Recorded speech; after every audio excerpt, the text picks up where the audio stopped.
Olá! Quem nunca entregou um atestado médico e ficou pensando, e agora? O que acontece com esse papel? Pois é, hoje a gente vai fazer exatamente isso. Vamos desvendar o caminho que um processo faz por dentro da junta médica. Uma jornada que muita gente conhece só por fora, mas que por dentro, por dentro tem toda uma lógica.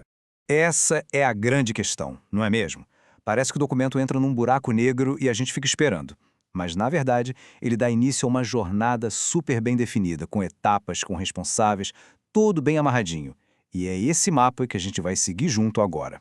Bom, antes de começar a viagem, a gente precisa saber quem é a protagonista da história. Quando a gente fala em junta médica, estamos falando da JMOCAP, a Junta Médica Oficial. É essa entidade que tem a responsabilidade de analisar e validar as perícias médicas dos servidores. É o nome oficial da coisa.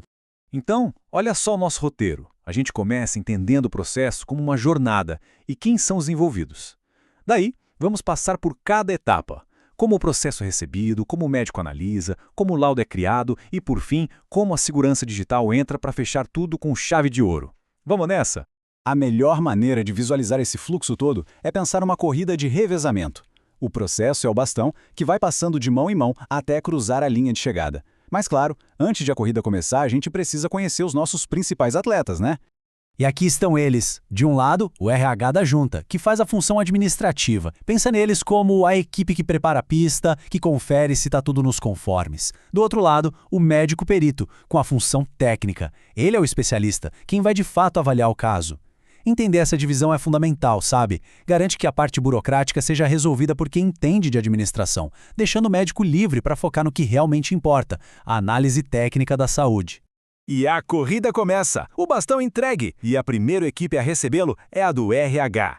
Essa aqui é a porta de entrada, o primeiro filtro. E olha, é um filtro super importante para que toda a jornada aconteça sem nenhum problema. E todo o processo, sem exceção, quando entra no sistema, ele nasce com essa etiqueta, aguardando triagem. É o ponto de partida oficial. É o sistema dizendo, ok, recebi um caso novo, está aqui na fila esperando a primeira checagem. O mais importante aqui é entender que essa triagem é um verdadeiro controle de qualidade. O pessoal do RH vai olhar todos os documentos, conferir se os dados batem, se não está faltando nada. E por que isso? Para ter certeza que o processo vai chegar redondinho na mão do médico. Isso evita um monte de erro, retrabalho e, claro, faz a análise técnica lá na frente ser muito mais rápida e eficiente. Muito bem, bastão entregue com sucesso. Agora o processo entra na fase, digamos, mais crítica. É o coração técnico de toda essa jornada. Chegou a vez da análise do médico perito. O que o médico faz então? Ele realiza a avaliação dele, que pode ser tanto presencial quanto baseada nos documentos. Ele preenche todo o histórico, coloca o diagnóstico técnico, o famoso CID, e aqui vem o momento chave. Ele define a conclusão, é o parecer dele. E para fechar essa etapa, ele assina tudo eletronicamente, um ato que valida e trava a análise dele no sistema. Daí para frente, não se mexe mais. Com a análise técnica feita e devidamente assinada, o bastão agora é passado para o próprio sistema. É isso mesmo, a decisão humana do especialista vai ser transformada de forma automática em um documento oficial com toda a validade legal. E o legal é que o laudo que sai dali não é um texto simples, não. É um documento super robusto, ele vem em formato PDF, é oficial, paginado, com o timbre da prefeitura, o sistema junta todo o histórico de por onde o processo passou e ainda preserva a tal da diplomática documental.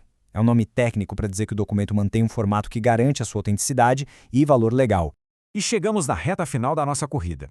O laudo está prontinho, mas antes de cruzar a linha de chegada, ele precisa de uma última camada de proteção. É hora de blindar esse documento.